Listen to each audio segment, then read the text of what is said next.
Pemirsa Bali Camacan Channel, masih bersama saya Yuda Bantono dalam rubrik Seni dan Budaya. Hari ini Bali Camacan Channel mengunjungi studio pelukis Sanur Teja Astawa. Karya-karya Teja Astawa itu lucu, jenaka, kritis, estetis yang terjaga, unik, dan kadang satir. Melalui karya-karya Teja Astawa, pembicaraan menjadi ringan, tidak berat. Padahal karya-karyanya syarat dengan makna. Di tangan karyanya Teja lagi lah saya cerita ini, bahwa dia berbicara banyak hal yang tentunya menggelitik. Bahkan kalau ditelisik lebih jauh akan menjadi bahan tertawaan. Namun tertawa itu adalah kritis. Tidak bisa kita lepaskan bahwa kehadiran karya-karya Teja itu hanya sebuah keindahan. Namun inilah yang menarik untuk ditelisik lebih jauh.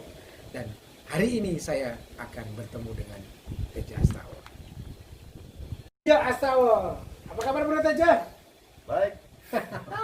Bro, ini ibaratnya bukan liputan di TV, kita ngobrolin saja. Ya. Jadi, Bro, ini terakhir Anda mau pameran di tempatnya Zen Wandani. Persiapan sudah beres? Sudah 80%. 80% dan karya berapa karya yang dipamerkan saya? Ada banyak karya 20, tapi mungkin nanti diseleksi untuk displaynya biar Bagus. Ya. Bro, ini kita berbicara tentang karyamu. Jadi banyak yang orang tahu bahwa karya Bro itu unik dan jenaka, kritis. Mana lebih duluan ini? Kritis atau jenakanya yang ingin kamu tampilkan? Jenakanya. Jenaka lebih kamu udah Ya. munculkan. Kenapa? Karena untuk mencari kritis itu kan gini harus jenaka dulu. Jadi biar tidak berat orang. Ya, biar tidak berat. duluan. Kalau dari orang biasanya melihat kritis itu dengan pusing, itu akan menjadi beban. Ya, jenakanya nak muncul jadi. Kalau dengan jenaka dulu orang menjadi Ya, nggak ada beban. nggak ada beban. Terus ini sebetulnya dengan jenaka yang kamu munculkan itu sebetulnya terlebih dahulu Anda tertawa atau mengetawain itu atau orang yang melihat? Sebetulnya kan Anda dulu sebetulnya yang melihat ini. Siapa yang ketawa duluan? Kayaknya orang yang melihat tertawa duluan. Pemirsa, maaf, ini saya biasa berbicara dengan Teja itu karena ini perspektif tentang tertawa yang kritis. Jadi kelucuan yang kritis, bukan mengkritisi kelucuan, ini kelucuan yang kritis memang. Bro, ini perjalanan Anda ya, ada karya-karya yang tentang tokoh-tokoh heroik Ya. di komik. Kemudian ada karya-karya yang ikon-ikon tentang kultur Bali, tentang tradisi. Nah, awal-awalnya Anda lepaskan ini citra-citra lukisan tradisi. Anda lebih ke dominan tokoh-tokoh heroik komik. Ini Anda tergelincir ke lukisan tradisi atau memang ini menjadi strategi Anda yang memang Anda masuk ke lukisan tradisi?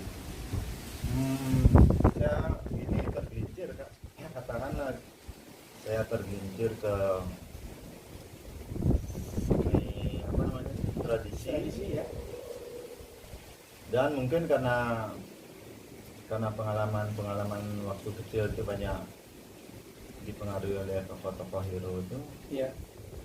jadinya secara otomatis gini masuk ke ranah tradisi yang sudah saya modernkan itu. Oh, benar. Jadi artinya basic tradisi ini Anda tergelincir ke dalam teknik-teknik tradisi, padahal itu secara sesuatu Anda sudah persiapkan lebih dulu. Ya. Wah, saya pikir itu bukan tradisi yang kebetulan. Jadi artinya memang Anda persiapkan. Jadi ini berbicara masalah teknik. Jadi kita lompat-lompatan aja dulu. Nah, dalam teknik berkarya, Anda sebetulnya karya-karya yang dominan ini ketika Anda belajar di mana itu? Lukisan di Kamasan sama di kampus ISI Denpasar, itu Anda dapatkan setelah dari kampus atau memang Anda ke Kamasan dulu? Setelah dari kampus, Anda pergi di Kamasan. waktu masih di kampus kan masih bikin wayang-wayang tapi dengan teknik gini modern total. Setelah keluar itu baru berkembang baru mengunjungi mengunjungi Kamasan. mengunjungi Kamasan. Ya. Nah, tapi mengunjungi Kamasan itu langsung menjadi karya atau perlu proses sebetulnya? Masih lama Anda pakai? Sudah gini, sudah ambil ciri Kamasan itu sudah saya ambil, tapi gini belajar tekniknya di sana. Oke. Jadi artinya tidak bisa dipungkiri kisah-kisah Mahabharata, Ramayana Ya, yang itu Anda benturkan dengan Batman. dalam Anda benturkan dengan kisah-kisah Superman, ya. Ada banyak bahkan kisah-kisah menarik heroik lainnya. Kapten Amerika juga muncul di sana. Nah, itu ingatan masa lalu kecil, kemudian ketemu kisah-kisah tokoh Ramayana, Mahabharata yang hadir di pikiran bro. Anda betulkan atau memang Anda mencari celah untuk berbicara? mencari celah kayaknya lebih cepat. Mencari celah ya. Ya, Ya. ya bisa gini maksud karena katakanlah tradisi itu. Ya. Jadi kisah tradisinya artinya bisa dinikmati sampai sekarang oleh siapapun yang menikmati. Ya, betul. Sekontemporeri karyamu berbicara tentang hal-hal kekinian, tapi basic yang kamu tanamkan masih di tradisi, begitu? Ya, betul. Oke, oke pemirsa. Jadi Bro Teja ini setelah studi di kampus ISI Denpasar memang menekuni seni lukis Kamasan. Ia olah seni lukis Kamasan ini untuk berbicara tentang dirinya yang awalnya tokoh-tokoh komikus yang sangat kuat. Seperti yang saya sebutkan tadi, ia benturkan. Namun sejatinya ia ingin menghadirkan seni lukis tradisi di hadapan khalayak umum yang dibuka dengan jalan modern. Ini yang menarik pembicaraan ini, antara modern dan tradisi. Kalau ada yang bertanya misalnya, seberapa penting atau kuat sanur itu mempengaruhi karya-karya Anda? Kalau itu sangat kuat sekali karena saya tumbuh dan berkembang di Sanur. Dan kalau sehari-hari kalau sempat ke pantai itu, di sana banyak sekali gini perubahan-perubahan yang terjadi di pantai. Misalnya tiba-tiba gini ada bangunan hotel yang bikin saya bikin Anda melihat sesuatu yang tiba-tiba hadir masa kecil Anda yang menjadi beban untuk dibawa ke karya itu loh. Oh, jadi Anda memang mengkritisi Sanur itu inspirasi penting, oase pemikiran yang dahsyat, sehingga setiap perubahan Anda kritisi pantai yang nggak ada ikan. Ya otomatis mempengaruhi gini jadinya. Pikiran-pikiran dalam berproses itu. Ya untuk proses. Jadi kalau boleh dibilang sederhana sebetulnya Anda berangkat dari ada di sekitarnya problematika itu dengan Sanur yang begitu berubah, Anda rekam dalam karya-karya Anda. Ya. Pantes saya melihat ada pantai, ada Ya pantai pasti saya hadirkan. Selalu hadir itu karena bagian Lebih dominan lah. lebih dominan. Ya. Terus kemudian ada kolam, ada itu apa Anda melihat di Itu bagian kolam di hotel. Oh gitu. Kolam hotel. Jadi kolam di hotel termasuk taman-taman itu ya. Ya tapi saya jadikan gini kolam kerajaan karena biar sesuai dengan Tematik yang akan tematik Iya. yang saya garap. Nah, kemudian hal-hal yang Anda kritisi, saya masih teringat dengan karya Dewa Baruna. Ya, bagaimana Dewa Laut, Dewa Baruna itu marah ketika pantainya itu bakal dirusak. Ya, oleh oknum yang tidak bertanggung jawab. Dan saat itu saya mengkritisi bahwa ini bagian dari Anda ikut dalam tolak Teluk Benua, Anda tolak ikut reklamasi Teluk Benua, Anda tolak dengan karya-karya Anda. Betul itu Anda mengkritisi tentang perubahan lingkungan. Ya itu saya memang mengkritisi perubahan yang terjadi di pantai itu. Ya. Karena bagaimanapun kalau itu pantainya sudah diobrak-abrik pasti akan akan terjadi tidak bagus ke Iya. depannya. Iya. Makanya saya bikin suatu cerita di lukisan tentang dewa penguasa laut Iya, iya, iya, iya. yang murka dengan Kerusakan Kerusakan yang yang bakal terjadi. terjadi. Iya. Yang terjadi dan bakal iya terjadi. iya iya. Ya.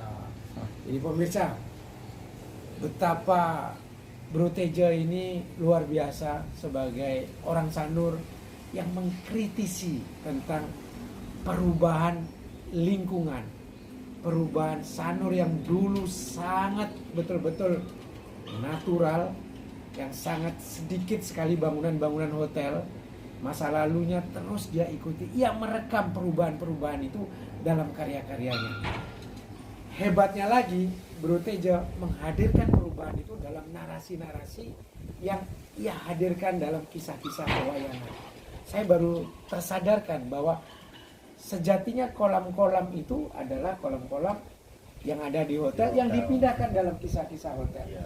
Nah, Bro, mengenai binatang, Anda monyet, kemudian babi, kemudian kuda, gajah, dan itu binatang-binatang tropis itu hadir di karya Anda. Itu Anda sengaja ciptakan atau ada unsur cerita lain dari binatang-binatang itu? Itu saya memang sengaja ceritakan karena dari banyaknya jumlah spesies yang bermacam-macam itu kan bisa membuktikan bahwa gini alam itu masih seimbang gitu. Jadi keseimbangan ekosistem itu Ya, terwakilkan dengan terwakilkan, hadirkan ya, binatang-binatang. betul. Ya. Jadi masa lalu Anda ada di kampung-kampung, ada tiba-tiba celeng yang lewat dan Anda harus ngerem. Jadi terus kemudian Anda melihat binatang burung dan semuanya. Ketika binatang itu hadir di hadapan kita, itu adalah berarti ekosistem terjaga. Sekali lagi Tejo udah mengingatkan nih, ketika ekosistem terjaga, hadir dalam karya-karyanya. Bro, sebetulnya yang Anda mau kritisi itu apa sih, Bro, dalam karyamu itu? Kalau dalam karya saya ingin mengkritisi tentang alam atau lingkungan, perang, kehidupan yang tidak harmonis, modernitas, gaya hidup, dan juga konflik-konflik yang lain. Pokoknya saya cinta damai lah. Jadi Anda nggak suka ribut, Anda nggak suka pertentangan, jadi Anda ingin menghadirkan sebuah kedamaian. Bahwa hidup itu indah dengan damai, begitu? Ya, kurang lebih begitulah. Wah, keren banget, Bro. Jadi ketika semuanya mau mengajak konflik, Anda stop. Baru karya Anda akan membicarakan kedamaian. Serumit apapun, Anda ingin ajak semuanya dengan berdamai. Berdamai. Kayak saya menghadirkan tema perang di lukisan itu. Ya. Saya seringkali tidak memperlihatkan unsur kekerasan, misalnya dengan panah tidak ada yang kena, misalnya dengan pedang ya cuman pegang-pegang aja gitu. Jadi main-main. Anda Ya, jenakakan. ya. Ya. Jadi perang Anda pelintir menjadi sesuatu yang jenaka. ya. Jadi pemirsa, jadi kalau melihat karya TJ tadi kan sudah paham, alam dikritisi, lingkungan dikritisi, kehidupan yang harmonis sangat dia rindukan. Mau perang tapi tetap dibuat damai oleh TJ. Endingnya damai. Memang lumayan dan keren ini. Peace kata dia, peace itu. Bro, Anda mendapatkan kisah-kisah inspiratif yang hadir di karya Anda itu dari mana itu? Nah, kalau itu banyak sekali yang bikin saya tergugah itu misalnya dari sosmed, dari Facebook ya bisa juga itu. Juga dari membaca membaca dan kadang-kadang juga diskusi dengan teman. ya dengan teman-teman pelukis lah, seniman. Oh, iya. Terus ada lagi Anda Kalau yang paling paling terkesan? terkesan itu kan waktu dulu nih, waktu kecil ya. Cerita sebelum tidur itu dari nenek. Nenek bro menceritakan tentang Tentang kisah. wayang. Wah, seru sekali. Jadi terus bercerita itu terekam. Ya, sampai sekarang terekam itu ceritanya. Berapa banyak cerita tentang itu? Banyak tuh versi-versinya, cerita-ceritanya itu. Yang paling terekam tuh cerita gini, anaknya Bima itu kan yang apa di pantai itu yang bisa giniin bumi itu, tahu jatuh musuhnya dari atas. Yang itu siapa namanya? Anaknya Bima. Oke, jadi lebih ke cerita-cerita pewayangan yang kemudian hadir dalam pikiran Ya. bro. Itu sebetulnya kunci utama di samping pengaruh-pengaruh Anda dengan membaca, Ya, dengan yang itu. sosmed. Iya, iya. Jadi seberapa kuat sebetulnya sosmed itu mempengaruhi Anda? Sosmed itu sebetulnya sangat kuat juga, karena kita sehari-hari buka sosmed itu Ada banyak berita masuk. ya, berita itu ada aja Iya. yang gini menarik perhatian. Untuk diikuti, sehingga Untuk disitulah diikuti. up to date berita Ya, itu ya, itu. hadir dan Anda kembangkan. Untuk kekinian. Ternyata sosmed bukan hanya sebuah hal yang boleh dikata menghabiskan waktu, tetapi di tangan Teja Astawa, sosmed adalah inspirasi untuk mengembangkan gagasannya. Ia telah banyak membaca buku, bergaul dengan teman, dan yang baru saya ketahui bahwa kisah-kisah masa lalunya ketika kecil, memorinya mengatakan bahwa neneknya lah yang berperan penting untuk bercerita tentang kisah-kisah pewayangan. Luar biasa belajar. Bro, ini sebentar lagi kalau saya mau tanya ini tentang pameran Anda di Zen1 Gallery. Apa yang terkesan dengan Zen1 Gallery Anda sehingga Anda bersedia untuk berpameran di sana? Wah, saya sangat senang sekali diberi kesempatan berpameran di Zen1. Karena tempatnya itu menurut saya visinya ke depan tuh bagus sekali. Dan menantang saya untuk berbuat sesuatu yang terbaik lah. Jadi tanpa batas, diberikan Ya. kesempatan untuk bereksploratif. Ya, diberi kesempatan pameran di sana, saya sangat bangga.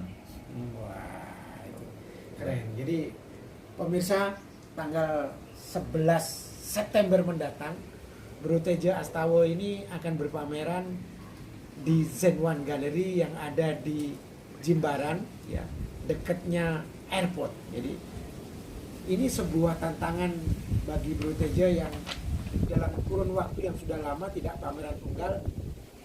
Kita saksikan nanti pamerannya di Zen1 Gallery. Bro, dalam eksplorasi karya-karya Anda akan mendatang dengan situasi pandemi saat ini, ya, apa yang ingin Anda tampilkan dalam karya Anda mendatang?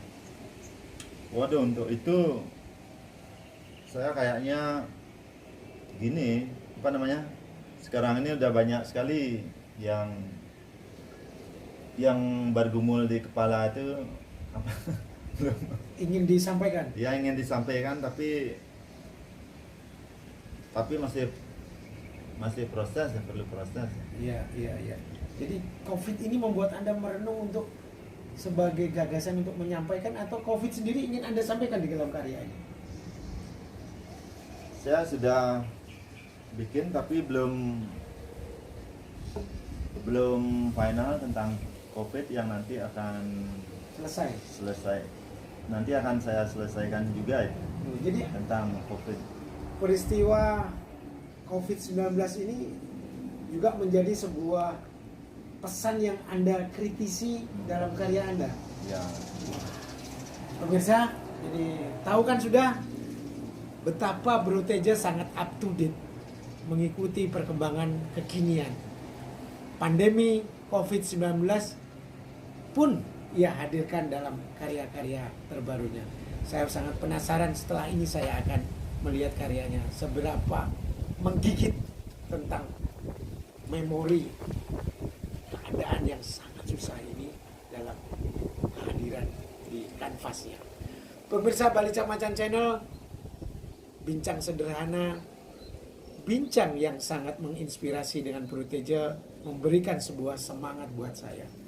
Apapun tentang kesedihan, apapun tentang kesusahan, apapun tentang konflik, semestinya bisa dihadirkan dengan hal yang ringan. Dan sekali lagi, saya bisa tertawa, saya bisa tersenyum. Namun Teja memberikan pelajaran buat saya. Tersenyumlah dengan senyum yang kritis. Sampai jumpa di liputan Balicak Macan berikutnya.